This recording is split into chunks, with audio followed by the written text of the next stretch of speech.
खबर में खुश आमदीद। मैं हूँ आपका होस्ट सईद काजी और मेरे साथ है मेरे को होस्ट मियां शाहिद साहब। नाज़रीन, आज मैं पहले अपने मेहमानों का तारुफ करवा दूं। हमारे साथ इस वक्त तो होंगे जनाब ज़फ़र हिलाली साहब, किसी तारुफ के मोहताज नहीं है, उनसे हम रहनुमाई लेंगे। और फिर प्रोग्राम के दूसरे हिस्से में हमारे साथ होंगे air marshal retired Asim Suleman साहब, उनसे बात करेंगे। मगर कुछ खबरें आपकी खिदमत में पेश कर दूं। हमारे वजीर दिफा ने कल एक बयान दिया कि 3 दिनों में इंडिया हमला कर सकता है, और वहां पर उनका मीडिया शोर, ये तो आप सब कुछ देख ही रहे हैं, बहुत शोर हुआ हो रहा है। इस पे बात करेंगे, इसकी कितना क्या दुनिया दो न्यूक्लियर आर्म्ड मुल्कों को आपस में लड़ने देगी, इंटरनेशनल जो सियासी एस्टेब्लिशमेंट है या फाइनेंशियल एस्टेब्लिशमेंट, इस पे हम बात करेंगे। और सेकंडली, क्यों इंडिया गुरेज करता है जब हम कहते हैं कि यार हम जाफर एक्सप्रेस का वाकया और आपके पहलगाम का वाकया, आप भी दुखी हैं, हम भी दुखी हैं, इसकी आप कोई बैनुल-अक़वामी कोई एक बॉडी बना लें जो जिस पे आपको आप ही बना लें, और इसकी हम तहकीकात करा लेते हैं, भाई ये हमने किया, आपने किया, या किसने किया।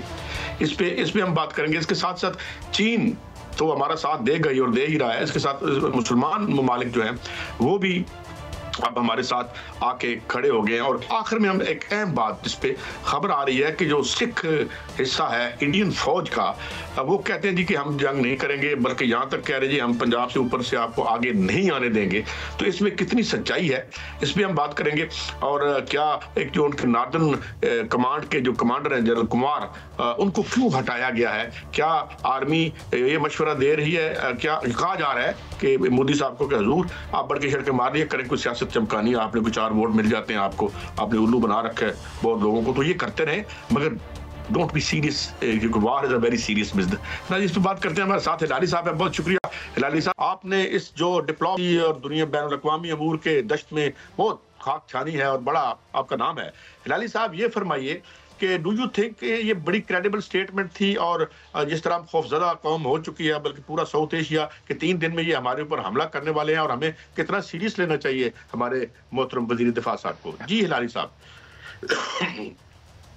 देखिए, वजीर दिफा साहब मेरे ख्याल में वो एक सवाल का जवाब दे रहे थे, उन्होंने 3 दिन कहा, जाहिर है कि उनको एब्सोल्युटली डेफिनेटली पता नहीं है। ये इनका ओपिनियन था कि जिस तरीके से इन्होंने एक वॉर फोबिया शुरू किया है इंडिया में, तो इन्होंने जल्द से जल्द कुछ तो करना है, और उन्होंने चलो 3 दिन कह दिया। मेरे ख्याल में ऑब्वियसली ही डजंट नो, मगर ये गलत नहीं है कि जल्द से जल्द उनको कुछ करना पड़ेगा, अगर उनकी जो बकवास है जो उससे पहले वो करते रहे, अगर उस पर अमल करना है।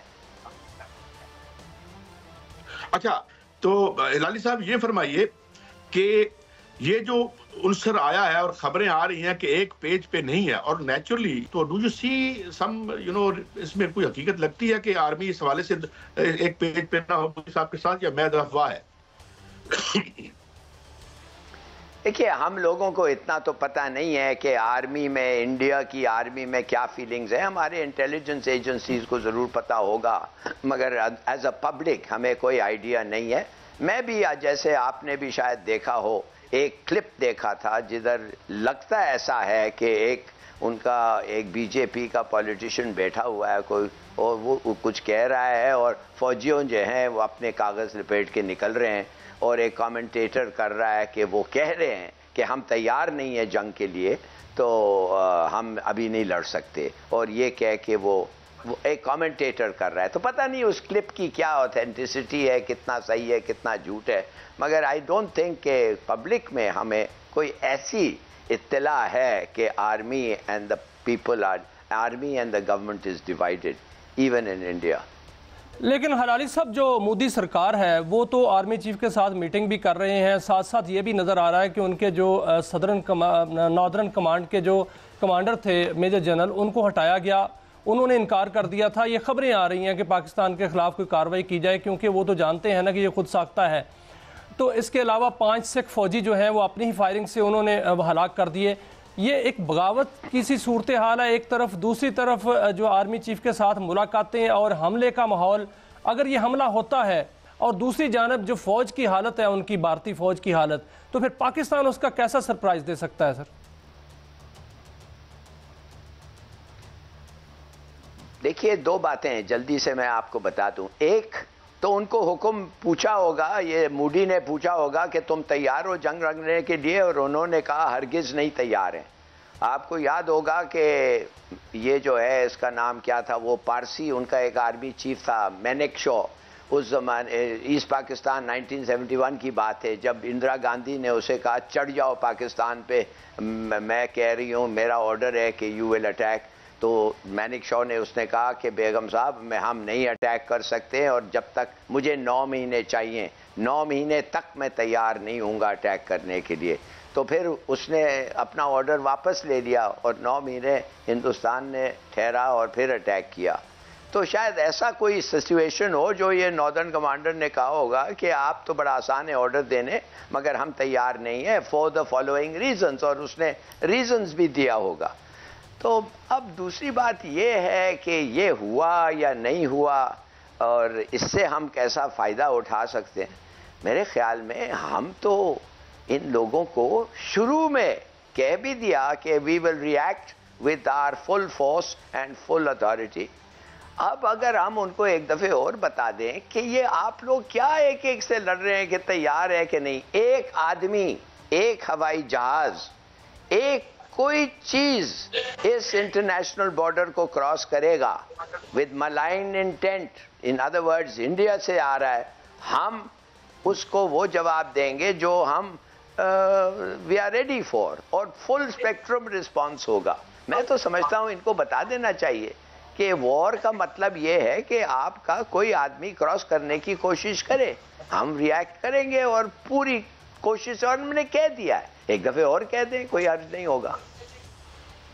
लेकिन हलाली साहब, वज़ीर आज़म ने तो कहा है, बांगे दोहल कहा है कि हम जो है इसकी गैर जानिबदार तहकीकात कराना चाहते हैं, और इस हवाले से बहुत से ममालिक पाकिस्तान के हम नवा भी हो गए हैं। दूसरी जानिब जो मोदी सरकार है उनको वो पजीराई नहीं मिली जो जंग चाहते थे और अपने साथ मिलाना चाहते थे इंटरनेशनल बरादरी को। आप क्या समझते हैं कि इतने स्ट्रॉन्ग वॉइस चीन की तरफ से, बरतानिया की तरफ से, अरब अमारात की तरफ से, सऊदी अरब की तरफ से कि इसकी तहकीकात होनी चाहिए, इसके बावजूद तहकीकात से इंडिया का भागना और भागने के बाद हमले की तैयारी करना, क्या ये बनता है? अगर ये ऐसा करता है तो फिर इंटरनेशनल बरादरी के तौर पर ये तनहा नहीं हो जाएगा? बिल्कुल हो जाएगा, और हो गया है कुछ हद तक, इसलिए कि वो मानता ही नहीं है ये शर्त जो हमने लगाया है। और इस शर्त में क्या खराबी है भाई? न्यूट्रल ऑब्जर्वर्स के साथ आप एक इन्वेस्टिगेशन करें और उस इन्वेस्टिगेशन का नतीजा यूएन सिक्योरिटी काउंसिल को एक इमरजेंसी सेशन में बुला के उसके सामने पेश करें और यूएन सिक्योरिटी काउंसिल को बताएं, दूध का दूध और पानी का पानी, क्या पाकिस्तान इसके पीछे था?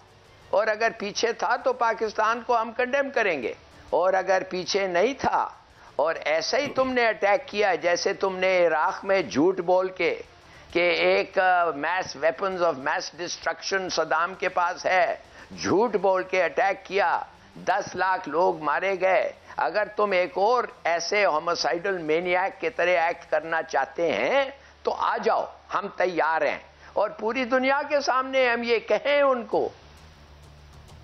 आपको देख रहे हैं ना, तो ये हम पहल भी नहीं कर रहे हैं, वो पहल भी कर रहे हैं और कहते हैं कि हम आइसोलेटेड हैं। ये पता नहीं किस दुनिया में ये मूडी रह रहा है।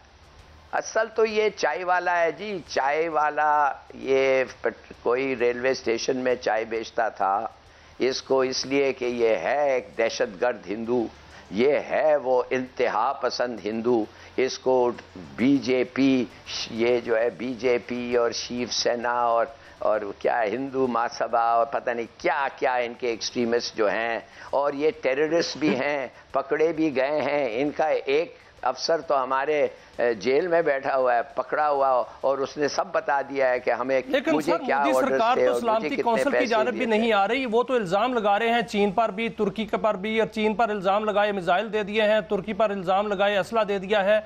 वो हर एक पर जो है वो इल्ज़ाम लगा रहा है। क्या उसको किसकी शय है कि वो इतना फुदक रहा है और इतने इल्ज़ामात लगा रहा है? या वो पागल हो गया, या पागल हो गई है मोदी सरकार? सर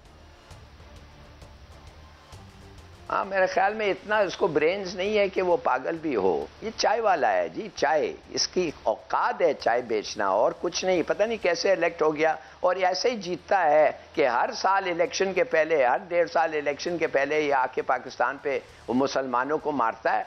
और कहता है, उनको याद दिलाता है कि उनके मस्जिद पे मैंने मंदिर बना दिया, और ईसाइयों को भी मारता है और ऑल माइनॉरिटीज़ को मारता है, और हिंदू हिंदू हिंदू करके ये चलता है। और अगर तुम चाहते हो कि ये हिंदू रहे, ये भारत माता रहे, तो फिर मुझे ही मदद करो, और कोई नहीं है। और देखो, मैं आप बताता हूँ तुम्हें, मैं मुसलमानों के साथ क्या करता हूँ।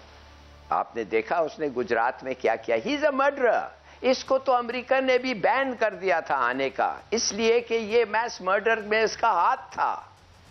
अब आप मुझे बताएं कि ये जो वेपन्स इसको इजराइल से आ रहे हैं, आपको पता है, मैं बार बार कह रहा हूं, एक लैंड ब्रिज बन गया है। 10 हवाई जहाज इजराइल ने भेजा है फुल ऑफ अमेरिकन आर्म्स। और ये अमेरिकन भी तो बड़े ये हैं ना जी, कह रहे हैं ये और कह रहे हैं वो, हम नहीं चाहते ये वो। अगर तुम नहीं चाहते हो तो तुम उसको इनकरेज क्यों कर रहे हो हथियार भेजने? तुम अगर सच कहते हो तुम नहीं कर रहे हो, तो इजराइल क्या है? Israel is a part of America. ये 51st स्टेट से भी ज्यादा है। वो तो कांग्रेस में बैठा हुआ है, वो कंट्रोल करता है, वो अमेरिकन पॉलिटिशियंस को चला रहा है। कौन नहीं जानता है ये सब बातें? तो ये कहना कि चीन और ये और वो थोड़ा से हमें अगर उनके स्टेटमेंट्स या पता नहीं क्या इमदाद उनसे मिल रहा है, मुझे तो कोई ख़ास नहीं पता चला। मगर ये तो पता है कि 10 प्लेन्स आए हैं full of weapons sent Israel से, इंडिया पहुंचे, लैंड कर गए हैं वो। तो ये बातें पे मेरे ख्याल में हमें कोई ख़ास तवज्जो नहीं देनी चाहिए। हमें एक ही काम है हमारा, एक, इंडिया को बता दो कि तुम ये जंग जीत नहीं सकते हो, नहीं जीत सकते हो। और इस जंग के बाद तुम सोचोगे, अगर कोई रहा, कि तुम सोचोगे कि ये क्या किया हम अपने आप पे। हम तो अगर नहीं है इस मुल्क में, अगर ये मुल्क नहीं है तो हम क्या हैं? अगर ये मुल्क नहीं है तो दुनिया में हमें क्या परवाह, दुनिया को क्या होता है? हम तो ऐसे लड़ेंगे और ऐसे ही लड़ सकते हैं, और कोई तरीका ही नहीं है इस जंग का। लेकिन सर, खबरें तो ये आ रही हैं कि मोदी की जो फौज है वो तो लड़ना नहीं चाहती, मोदी लड़ना चाहता है। और अगर इजराइल के जहाज भरे हुए असले के यहाँ पर आए हैं, तो क्या फिर तीसरा मुल्क आके उनकी मदद करेगा? तो फिर पाकिस्तान की भी तो मदद कर सकता है। कौन सा मुल्क उनको कह रहा है मदद करेगा? ये तो इन्होंने आर्म्स भेजे हैं ना इजराइल। हाँ, कुछ इजरायली उधर हैं, सही कह रहे हैं। और सबको पता है कि नेतन्याहू इंडिया का एडवाइजर था कश्मीर पे, वो कह रहा था जो मैं कर रहा हूं गाजा पे तुम करो। ये मुसलमान मेजॉरिटी हैं, इनको निकालो, इनको मारो, निकालो इधर से। ये इनका जमीन 370 को इन्होंने आर्टिकल 370 इंडियन कॉन्स्टिट्यूशन का ख़त्म किया, 35A ख़त्म किया। क्यों? इसका मतलब है कि लाओ हिंदू पैसे, और ये मुसलमान जो हैं कश्मीर में, उनसे अपने घर और ज़मीन ख़रीदो, और शायद एक ना एक दिन 10 साल बाद हक़ के खुदरादिया के बहाने पे एक प्लेबिसिट होल्ड करो और कहोगा वो देखो ज़्यादा हम जीत गए। हिंदू माने कि जब आप कम्प्लेक्शन पॉपुलेशन का, डेमोग्राफी का चेंज करते हैं, तो फिर जिधर ज़्यादा मुसलमान थे अब ज़्यादा हिंदू हो गए, लिहाजा हम जीत गए, लिहाजा हम जो चाहना चाहते हैं हम करेंगे। देखिए, ये सब चीज़ें हमें पता है। अब अगर इंडिया को अब आपने मुझे माफ़ करिए, आपने मुझे पूछा कि फ़ौज इसके लिए लड़ेगी कि नहीं। मैं तो समझता हूँ कि फ़ौज ने इंडिकेशन इसको कर दिया होगा कि हम तैयार नहीं हैं। शायद, पता नहीं, मुझे नहीं पता, मैं मिलिट्री फील्ड का कोई एक्सपर्ट नहीं हूँ, मगर अगर उन्होंने ये कह दिया है और उनके कमांडर्स ने कह दिए हैं, तो ये फिर कैसे एक्सपेक्ट करते हैं कि बग़ैर कमांडर्स लड़ेंगे या उनको बदलेंगे? क्या एक रिवोल्ट होगा इंडियन आर्मी का? तो ये क्यों, अगर ये सब था तो क्यों नहीं हमारी बात मानता है, और क्यों नहीं इस दुनिया के सामने जाता है और कहता है चलो इन्वेस्टिगेशन करो, UN security international court of justice में जाके कहो कि एडवाइजरी ओपिनियन दे हमें। क्या एक मुल्क एक ट्रीटी को सस्पेंड कर सकता है? बताएं आप। वो कहेंगे लॉ ऑफ ट्रीटीज के मुताबिक ये तो हो ही नहीं सकता। ये तो ट्रीटी में खुद एक प्रोविजन होना चाहिए इसका, वो तो है ही नहीं उस ट्रीटी में। तो मेरे ख्याल में देखिए बहुत सारे सवाल हैं ये एक्चुअली ये इलेक्शन जीतना चाहता है, इसको इंतहा पसंद वोट चाहिए, ज़्यादातर ये बीजेपी इंतहा पसंद हैं, और इसने फिर बताना चाहता है कि मुसलमानों को मैंने मारा है, मुसलमानों को मैंने 700 साल जो इन्होंने हमारे पर हुकूमत की थी, देखो मैं उनके साथ क्या कर रहा हूँ, उनके मस्जिदों के साथ क्या कर रहा हूँ, कश्मीर में जाके उनके जो लोगों को उन पर शक होता है उनके घर तोड़ देते हैं शक पे। अरेस्ट तो छोड़ो, घर तोड़ना शक पे। What kind of a people is this? ये किस किस्म का आदमी है? ये आदमी है, इंसान है, क्या है? तो हलाली साहब, आपने जो बड़ी अहम नुक्ता उठाया कि then there is a method to this madness. 80 crore लोगों को तो वो अगर खैरात ना दें, एक शानदार कौम को, हम सब कॉन्टिनेंट के हम भी रहने वाले हैं, एक शानदार कौम को भिखारियों में तब्दील कर दिया, और अदानी और अंबानी को पाल रहा है, वही इसको बैंक रोल करते हैं।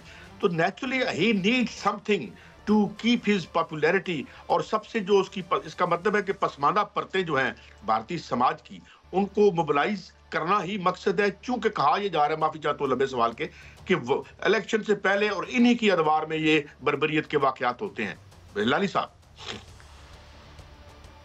देखिए, सीधी सादी बात ये है, ये तो फुसला सकता है अपनी कौम को, खास तौर इसके जो हिंदू इंतहा सपोर्टर्स हैं, कि हमने उसने एक कौवा और 2 पेड़ को मार के कहने लगा कि हमने 26 टेररिस्ट पता नहीं कितने टेररिस्ट मार दिए हैं, कितने तालिब मार दिए हैं।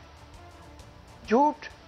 वो ममता बनर्जी को जब ये खबर पहुंची पुलवामा के बाद और बालाकोट के अटैक के बाद, उसने कहा कि ये आदमी जो है ये एक fake staged encounter. Mamata Banerjee जो वेस्ट बंगाल की चीफ मिनिस्टर थी और है, कहनी थी ये Pulwama the fake and staged.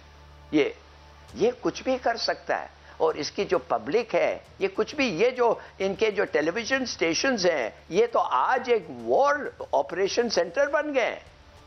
आप देख रहे हैं ये क्या कह रहे हैं, ये कैसे, क्या, I mean look at the language, look at the attitude.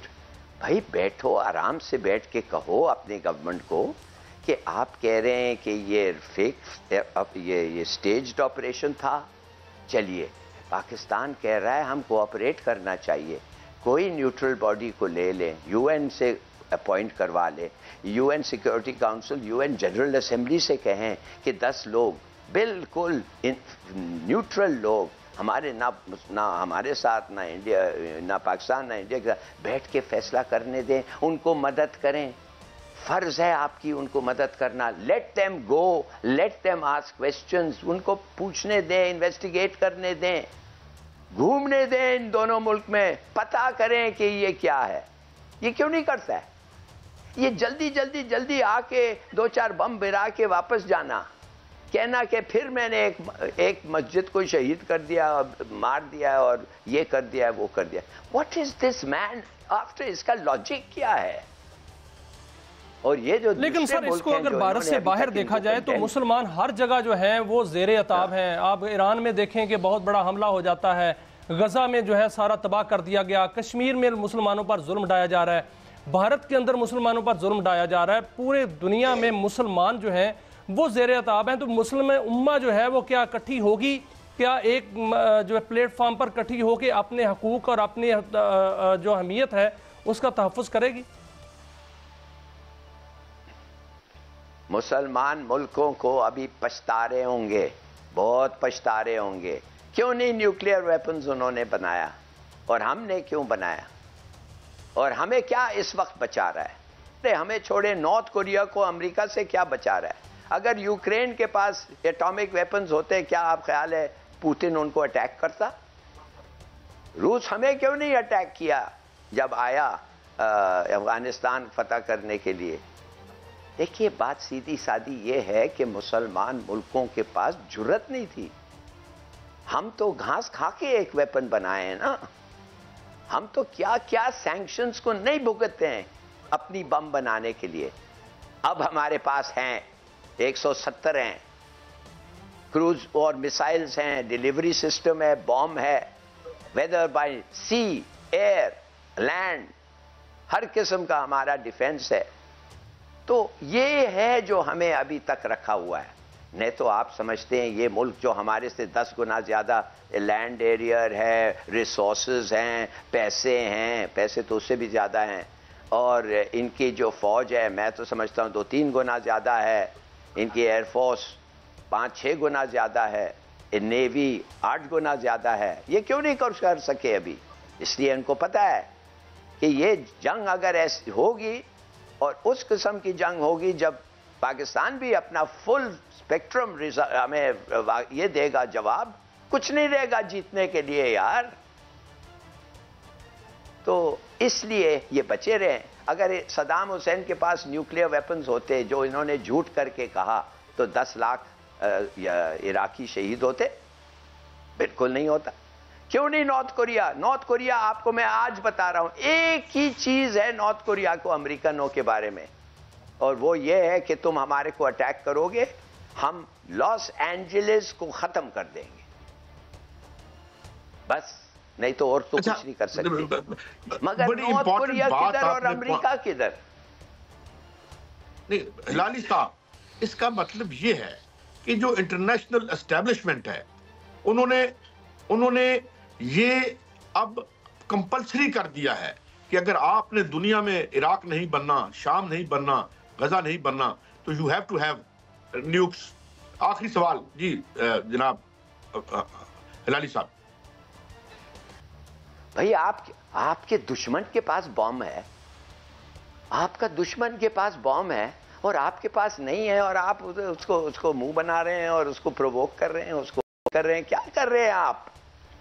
It is always a great pleasure. और आप हमारी इस तरह से रनोरा करते हैं कि बड़े दकीक और मुश्किल जो दुनिया है और हालात है उसको समझने में आसानी होती है। नाज़रीन, एक ब्रेक है, ब्रेक के बाद हमारे साथ air marshal retired Asim Suleman साहब होंगे। हम उनसे अपनी प्रिपेयर्डनेस के बारे में पूछेंगे, अपनी कैपेबिलिटी। जाहिर है वो इंडिया एक बहुत बड़ा मुल्क और बहुत बड़ी ताकत है, मगर इस ताकत के तवाज़ुन में हम कहाँ खड़े हैं, एक ब्रेक के बाद।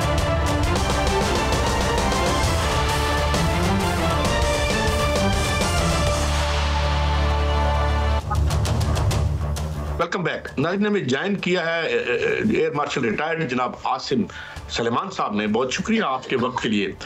जल साहब, हमारे ऊपर जंग मुसल्लत ही की गई हमेशा, लेकिन हमने बड़े वैलियंटली, बड़े थोड़े मीन्स में भी हमने शहादतें भी दी, और हमने ये आखिरी भी आपने देखा जो उन्होंने जारियत की थी और क्या निकला उनका नतीजा। अब वो एक ऑल आउट वॉर की बात करें, हमारे वजीर दिफा साहब ने भी कल ये कहा है कि 3 दिनों में खतरा है। ये हम बैलेंस ऑफ, यानी डेटरेंस तो एटम बम, अल्लाह ना करे कि हमें उसकी तरफ किसी को भी जाना पड़े। आप हमारी रवायती जो प्रिपेयर्डनेस है in the face of such a huge country, वो उसे आप कहाँ देखते हैं? माजी में आप तक तो हम डिफेंड बड़ा अच्छे तरीके से करते रहे हैं, आगे क्या मंजर, अगर खुदा ना खास्ता जंग मुसल्लत होती है तो हम कहाँ खड़े हैं? जलसा। अस्सलाम वालेकुम जी, and thank you for having me on your program. एक चीज़ का जो हमें पता होना चाहिए वो ये है कि पीएफ की जो लेगेसी है वो हमारी ट्रेनिंग में है, कि हम हमारी ट्रेनिंग बहुत अच्छी होती है, और उस ट्रेनिंग की वजह से हमारी जो परफॉर्मेंस है वो हमेशा से बहुत अच्छी रही है। फिर हमारा इक्विपमेंट भी इंडिया से अक्सर औकात बेहतर ही रहा है। और एक और जो चीज़ है हमारी ट्रेनिंग, उसके अंदर हम इस चीज़ का ख्याल रखते हैं कि हमारी रेशो इंडिया के साथ 1:3 की है, तो हम मेंटली प्रिपेयर्ड होते हैं कि उनके नंबर्स हमसे ज़्यादा होंगे, और हमारी कोशिश होती है कि हम उसको क्वालिटी और हम अपनी ट्रेनिंग से इस चीज़ को कवर अप करें। और ये एक लेगेसी है जो हमने इनहेरिट की, और फिर हमारी लीडरशिप है जो कि बड़ी वलवला इंगेज है, और उसके अंदर एक बहुत डायनामिज्म है, और वो एक अच्छे तौर के ऊपर अपनी जो फोर्स है उसको स्टीयर कर सकते हैं। तो ये हमारी बेसिकली एयरफोर्स के अंदर जो क्वालिटीज़ हैं वो 3 हैं बेसिकली। हमारी लीडरशिप है, हमारी ट्रेनिंग है, और हमारा इक्विपमेंट है। अब अगर आप बात करें कि जी आजकल जो हो रहा है, तो ये आफ्टर मार्च है 2019 के बाद, जब इंडिया ने हमारे पे एक हमला करने की कोशिश की और उनको उसका मुंह तोड़ जवाब दिया गया। अब तब से लेके अब तक हमारी क्या प्रोग्रेस हुई है और हम कहाँ खड़े हैं आज हम वहाँ खड़े हैं जहाँ पे हम अपनी एयरफोर्स को नेक्स्ट जनरेशन एयरफोर्स कह सकते हैं। और इसके लिए काफ़ी सारी चेंजेस आई हैं। और उसके अंदर सबसे बड़ी जो इम्पॉर्टेंट चीज़ है वो हमारी जो वॉरफेयर का तरीक़ाकार है वो चेंज हुआ है। और फिर उसके बाद टेक्नोलॉजीज़ जो हैं वो बहुत एडवांस हो गई हैं। फिर और क्या चेंज हुआ कि जी उस वक़्त से लेके अब तक जो पिछले 5-6 साल गुजरे हैं उसमें हमारी लीडरशिप चेंज हुई है। और फिर हमने अपनी जितनी भी टेक्नोलॉजी की इम्प्रूवमेंट थी और वॉरफेयर की जो चेंज थी उसको इम्प्लीमेंट करके और उसको अच्छे तरीके से अपनी ट्रेनिंग के अंदर जो है इनकलकेट किया है, ताकि हमारे लोग जो हैं वो नई इक्विपमेंट और नई टेक्नोलॉजी के ऊपर अपने आप को बेहतर तरीके से परफॉर्म कर सकें। अब ये सारा कुछ कैसे हुआ, ये लीडरशिप जो थी हमारे चीफ मार्शल बाबर जो हैं, उन्होंने जब टेक ओवर किया तो उन्होंने 2 स्ट्रैटेजी बनाई, एक शॉर्ट टर्म एक लॉन्ग टर्म। शॉर्ट टर्म में ये था कि जो हमारी इमीडिएट कमियां हैं वो पूरी कर लें, और जो लॉन्ग टर्म है उसके अंदर हम अपनी चीज़ों को एड्रेस करें और उसके अंदर हम नई इंडक्शंस करें। और इसके साथ इस जो तीसरा हिस्सा था वो था हमारी अपनी एविएशन इंडस्ट्री को खड़ा करना, ताकि हम अपनी रिक्वायरमेंट्स को ख़ुद पूरा कर सकें और हम लोगों के पास ना जाना पड़े हथियारों के लिए, जहाज़ों के लिए और डिफरेंट इक्विपमेंट के लिए। तो ये एक बहुत बड़ी चेंज आई 2019 से लेके अब तक कि हमने अपनी नई टेक्नोलॉजीज़ हैं उनको इंडक्ट किया, उसके मुताबिक अपने आप को ट्रेन किया। आसिम साहब, मैं यही टेक्नोलॉजी की बात करूंगा। जो इंडियन आर्मी है, जो उनकी ज़मीनी आर्मी है, उनके बारे में तो कहा जाता है कि वो अप टू डेट नहीं है, और जो उनकी इंडियन एयरफोर्स है वो 2019 में हमने उनको देख लिया, उनकी कैपेबिलिटी क्या है कि उनको जहाज़ कितना उड़ाना आता है। राफेल उनके पास है लेकिन शायद उनको उड़ाने नहीं आते। अब सर, जो इल्ज़ाम लग रहा है, इंडिया जो है वो एक तरफ जंग पर तुला हुआ है, दूसरी जानिब इल्ज़ाम लगा रहा है, जैसे एक रोना रो रहा है कि पाकिस्तान को जो है वो चीन से मिसाइल मिल गए और तुर्की से ड्रोन मिल गए और वहाँ पर जहाज़ बड़े बुरे आ रहे हैं। आप क्या समझते हैं कि इंडिया अगर कोई शरारत करता है तो हम कितना बड़ा सरप्राइज़ उनको दे सकते हैं? देखिए जी, इंडिया ने उन मुल्कों में शामिल है जो कि बहुत ज़्यादा पैसा अपनी डिफेंस इंडस्ट्री पे खर्च रहे हैं, और इन्होंने तकरीबन जो है अपनी एयरफोर्स के ऊपर 25 से 30 बिलियन के दरमियान खर्च किया पिछले 2 सालों में। और फिर उसमें उन्होंने अपने राफेल जहाज़ भी इंडक्ट किए, फिर उन्होंने अमेरिकन हेलीकॉप्टर्स लिए जिसके अंदर उनके अपाची अटैक हेलीकॉप्टर्स थे, फिर उनके ट्रांसपोर्ट एयरक्राफ्ट थे, C-130J उन्होंने लिए, C-17 लिए, फिर उन्होंने रशिया से S-400 सिस्टम लिया जिसके अंदर मिसाइल और रेडार होते हैं। तो उन्होंने अच्छा खासा पैसा खर्चा अपनी एयरफोर्स के ऊपर, और उनको तो मेरा ख्याल है रोना नहीं चाहिए, बल्कि उन्होंने तो अपने मुल्क के अंदर एडवाइज़र भी ला के बैठाए हुए हैं दूसरे मुल्कों से। अगर आप इतना बड़ा मुल्क हैं तो आप ऐसी हरकत आपको नहीं करनी चाहिए। लेकिन उसकी कॉन्ट्री आप देखें, पाकिस्तान एयरफोर्स ने एक लिमिटेड बजट के साथ ये सारी चीज़ों को एड्रेस किया ताकि हम न्यूट्रलाइज़ कर सकें इंडिया का एडवांटेज। आज आप देखें कि हमने जो सबसे बड़ी अचीवमेंट की वो ये है कि हमारे पास फर्स्ट शूट कैपेबिलिटी है। फर्स्ट शूट कैपेबिलिटी का मतलब ये है कि इससे पहले कि दुश्मन हम पे वार करे हम उसके ऊपर वार कर दें। तो हमारे पास जो J-17 और J-10 एयरक्राफ्ट हैं, इसके ऊपर PL-15 मिसाइल लगे हुए हैं, और इन मिसाइलों की जो रेंज है वो इंडिया की राफेल जहाज़ों की मिसाइलों की रेंज से 25 से 30 किलोमीटर ज़्यादा है, जो कि एक बहुत बड़ा एडवांटेज होता है। फिर उसके बाद हमने और बहुत सारी चीज़ें इंडक्ट की जिसके अंदर हमारे ड्रोन्स थे, किलर ड्रोन्स थे, लॉटरिंग ड्रोन्स थे, और फिर उसके अलावा हमने कुछ इंपोर्ट भी किए टर्की से, और वो लीडिंग UAVs हैं दुनिया में इस वक्त। फिर उसके बाद हम सर, ये तो माशाल्लाह बहुत बड़ी खबर है कि हमारे जो JF थंडर हैं और हमारे जो मिसाइल्स की जो रेंज है वो राफेल से ज़्यादा है। बहुत ज़बरदस्त और बहुत बड़ी खबर है।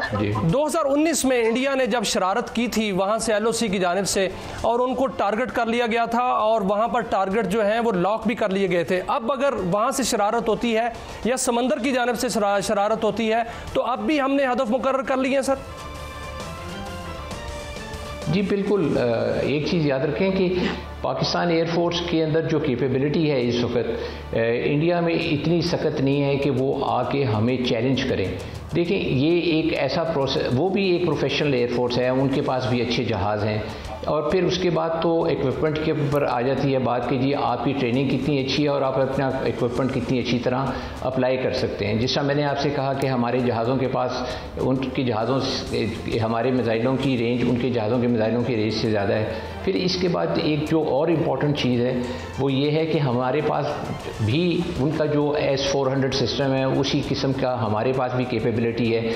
ये है कि 2-3 सिस्टम मिल के उस तरह की एक कैपेबिलिटी बनाते हैं, बट हमारे पास भी उससे कोई कम नहीं है हमारा ये डिफेंस सिस्टम जो है। फिर उसके बाद हमने छोटी जो फोर्स मल्टीप्लिकेशन के लिए जो इक्विपमेंट होता है, जो छोटे इक्विपमेंट होते हैं लेकिन वो बूस्ट देते हैं आपके ऑलरेडी एग्जिस्टिंग सिस्टम्स को, तो वो हमारे पास हैं। हमारे पास बहुत अच्छे ड्रोन्स हैं, हमारे पास बहुत। अच्छा, एयर मार्शल साहब माफी चाहता हूँ, मैं इंटरजेक्ट कर रहा हूँ। ये फरमाइए कि खबरें आ रही हैं कि इजराइल ने भी कोई असला उनको दिया है, एयर डोम दे रहा है, या just all these are rumour? जहाज तो आए हैं, अभी जफर अली साहब हमें बता रहे थे कि बड़े उनके जहाज 2-3 आए असले से इजराइल से, तो क्या उनको कोई ऐसा डिफेंस सिस्टम भी दिया जा रहा है? कोई इत्तला है हमारे पास जनरल साहब? देखें जी, इसके अंदर तो कोई शक की बात ही नहीं है कि उनको फ़ॉरेन हेल्प बहुत ज़्यादा मिल रही है, और वहाँ पे तो हमारी खबर के मुताबिक तो वहाँ पे आके एडवाइज़र भी बैठे हुए हैं जो उनको एडवाइस कर रहे हैं, और उनके लिए एक एयर ब्रिज किस्म की सिचुएशन बनी हुई है जहाँ पे वो जहाज़ आते हैं और उनको सामान वहाँ पे आके ऑफलोड करते हैं। तो ऑब्वियसली वो वहाँ पे कोई सब्जियाँ तो लेके नहीं आ रहे, या कोई वो कपड़े की कोई एड तो नहीं लेके आ रहे, वो तो वहाँ पे कोई फ़ौजी सामान ही लेके आ रहे हैं। जब फ़ौजी तैयारों के अंदर कोई चीज़ आएगी तो वो फ़ौजी नौइयत ही की होगी। तो ये तो इसके अंदर तो कोई शक की बात ही नहीं है कि वो कितना ज़्यादा रिलाई करते हैं। और फिर अगर आप इतना बड़ा मुल्क हैं तो फिर रोना पीटना किस चीज़ के लिए डाला हुआ आपने कि जी, और आपने बंदे भी बिठा के बैठाए हुए जो आपको एडवाइज़र के जो है एक किस्म की नौइयत के लोग जो हैं वो एडवाइस कर रहे हैं। अब आपको अगर एडवाइज़र भी बाहर से चाहिए, आपको इक्विपमेंट भी बाहर से चाहिए, आपने 40 बिलियन तक का सामान भी ख़रीदा हुआ है अपनी एयरफोर्स के लिए, तो फिर आप किस चीज़ के लिए रो रहे हैं? और फिर मेन चीज़ ये है कि आदमी उस वक़्त रोता है या उस वक़्त वावेला मचाता है जिस वक़्त आप में किसी किस्म की कमी हो। आप देखें माशाल्लाह से पाकिस्तान एयरफोर्स जो है वो जहाँ पे खड़ी है, जिस किस्म के हमारे बहादुर किस्म के कमांडर हैं, और आप देखें कि उनकी विज़न क्या है, कि उनकी विज़न ऐसी है कि वो बिल्कुल उन्होंने कोई ऐसी चीज़ नहीं छोड़ी जिसको हमने कवर अप ना किया हो। और दूसरी तरफ से इतना ज़्यादा पैसा लगा, लेकिन हमने स्मार्ट इंडक्शंस की, हमने ऐसी चीज़ें इंडक्ट की जो हमारी फोर्स मल्टीप्लिकेशन के ऊपर काम करती हैं। और मेरा ख्याल है कि जो हमारे अभी प्रेजेंट चीफ हैं, चीफ मार्शल बाबर, उन्होंने बहुत ज़्यादा जोर रखा जो है मॉडर्नाइजेशन के ऊपर।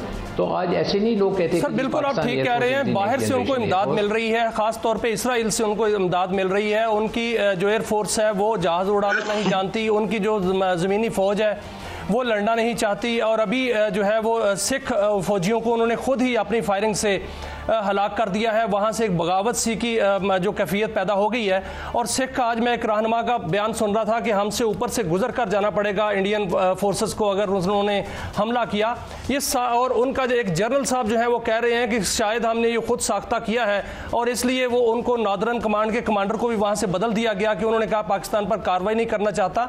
तो ये सारे मामला जो हैं वो सामने रखते हुए क्या वहाँ पर जो इजरायली आ रहे हैं वो हमसे लड़ेंगे? क्या वो जहाज चलाएंगे? वो हमारा सामना करेंगे? ये जी इस चीज़ का तो जवाब जो है ना मोदी साहब दे सकते हैं आपको, कि उन्होंने जंग खुद करनी है या उन्होंने बाहर से लोगों को बुला के उनसे जंग करवानी है। बिकॉज मोदी साहब तो हमेशा ये कहते हैं कि जी हम घुस के मारेंगे। मोदी साहब कहते हैं मेरे पास रफ़ेल होता तो मैं ये कर देता। आज उनके पास रफ़ेल है तो कुछ करके दिखाएं। लेकिन बात यह है कि अगर उनके अंदर थोड़ी सी भी जो है ना लेवल हेडेडनेस है या वो इंसाफ से चीज़ों को देखें तो उनको ये पता चलेगा कि अगर आपने बढ़के मारनी होती हैं तो आपके पास उस तरह की वेयर विदाल होनी चाहिए। आप सारी दुनिया को बता के नहीं करते, और इस तरह के जो जब आप ऑपरेशन करना चाहते हैं तो आप सारी दुनिया को बता के ऑपरेशन नहीं करते। ऑपरेशन की तो सबसे बड़ी खूबसूरती होती है कि वो उसके अंदर सरप्राइज़ अटैक होना चाहिए। तो ये तो आप सारी दुनिया को बता रहे हैं कि जी हम इनको ये कर देंगे, हम इनका मुंह तोड़ जवाब देंगे। भाई मुंह तोड़ जवाब तो हम भी देंगे ना उन्हें, हमको यहाँ पे वैसे तो नहीं बैठे। साहब मैं चूंकि चाहता हूँ कि कम वक्त में आपसे ज़्यादा से ज़्यादा इस्तेफादा करूँ, मैं इस्तेफादा करूं। एक तो मुझे गाइड कीजिएगा दो चीजों पे। एक तो जो रफेल आ रहे हैं उसको चलाने में उसको भी ज़ाहिर ट्रेनिंग भी चाहिए होगी, कितना टाइम लग जाएगा। सेकंडली मेरा सवाल का दूसरा हिस्सा जो इससे मुख्तलिफ है, एक रैग टैग सी आर्मी है, हाउसी जिसे कहते हैं, अंग्रेजी में हौतीज कहते हैं, उन्होंने नाक में दम किया हुआ है और वहां उनके किसी न किसी कई मिलियन डॉलर के जहाजों को निशाना बना रहे हैं। तो ये इस तरह कितनी ये दानिशमंदी होगी कि एक न्यूक्लियर पावर को अटैक करके वो खुद कैसे सुख से रह सकेंगे? इन दोनों बातों पे आपका टेक जनरल साहब।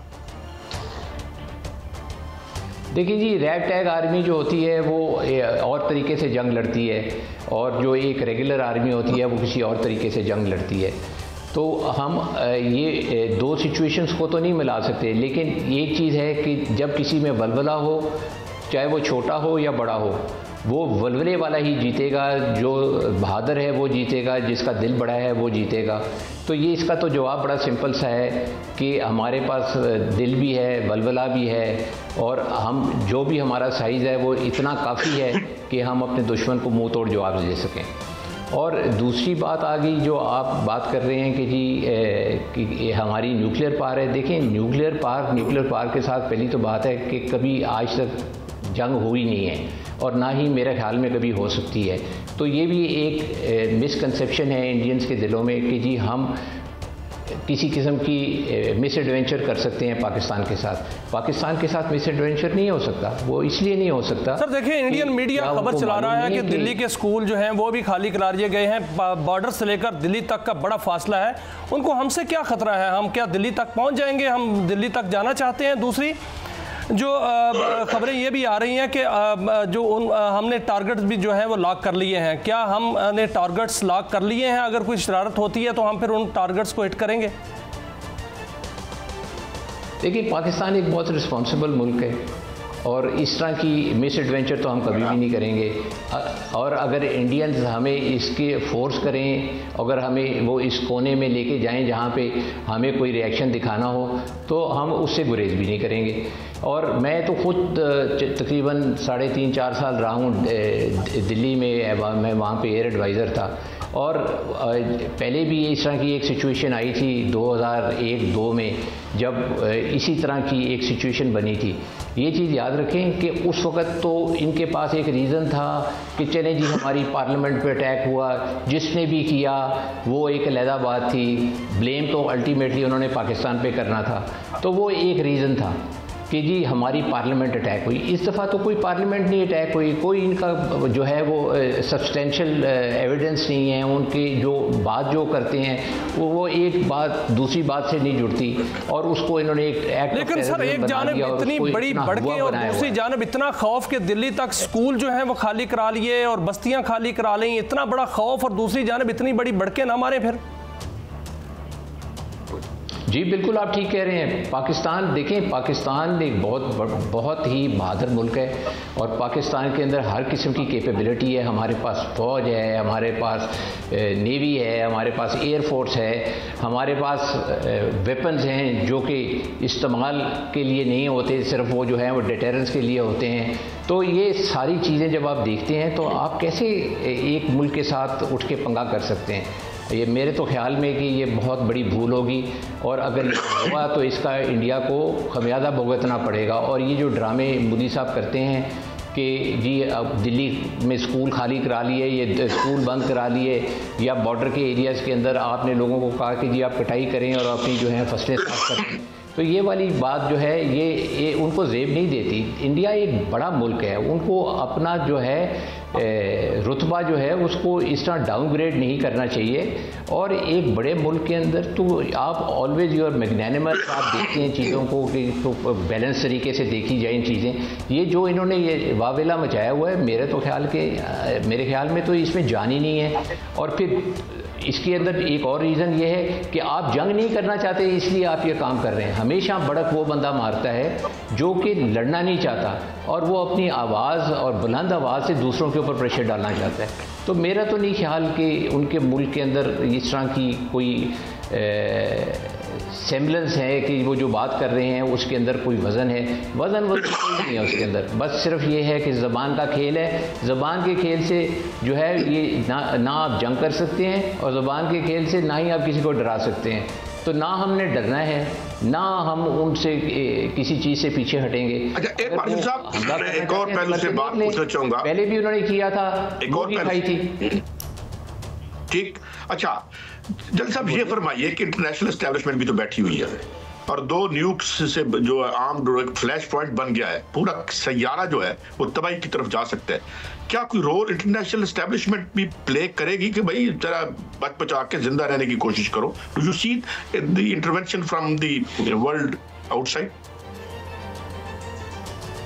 जी देखिए, कोई भी 2 न्यूक्लियर मुल्क को आपस में लड़ता हुआ नहीं देख सकता, और अगर खुदा ना खास्ता इस तरह की कोई चीज़ होती है तो इसका फॉल आउट सारी दुनिया पे पड़ेगा। तो आपका क्या ख्याल है कि कोई इनको ये काम करने देगा? मेरे तो ख्याल में कोई भी नहीं करने देगा। अगर उनका ख्याल है कि वो ये कर सकते हैं तो ये उनकी ख्याली है। और मेरा नहीं ख्याल कि कभी भी इस तरह की कोई चीज़ हुई है कि आप न्यूक्लियर की भड़के मारें। ये एक बहुत बड़े मुल्क के लिए ये बहुत छोटी सी बात है, और इस तरह की बात अगर उन्होंने की थी तो 2019 में भी उन्होंने इस तरह की कोई बात करने की कोशिश की तो उसका जवाब उनको मिल गया था। सारी इंटरनेशनल कम्युनिटी एक तरफ हो गई थी, और फिर उनको ये भी पता था कि अगर हम ये काम करेंगे तो उसके जवाब में भी उनको जो है ईंट का जवाब पत्थर से मिलेगा। तो मेरा नहीं ख्याल कोई इस तरह की होने वाली चीज़ है। सबसे बड़ी चीज़ ये है कि ये लोग डर गए हैं, और ये इनकी जो डर है और ये जो खौफ है ये नहीं ख़त्म हो रहा। कि वो हमें अवॉइड करते हैं, हमारे साथ कभी वो बैठ के कभी बात करना चाहते ही नहीं हैं। वो इसलिए नहीं करना चाहते क्योंकि उनके पास लॉजिक नहीं है। वो लॉजिक की बात नहीं या लॉजिक की जंग नहीं जीत सकते। वो इलॉजिकल बातें करके अपने आप को जीतना चाहते हैं। बड़ा पॉजिटिव नोट पे पाकिस्तानी आपने बड़ी बात कही, और जाहिर है ये आप ही हमें बता सकते थे कि बहरहाल इस तरह की रिस्पॉन्सिबिलिटी कोई अलाउ नहीं करेगा, और कि जो है ये सिर्फ सुनाने के लिए है।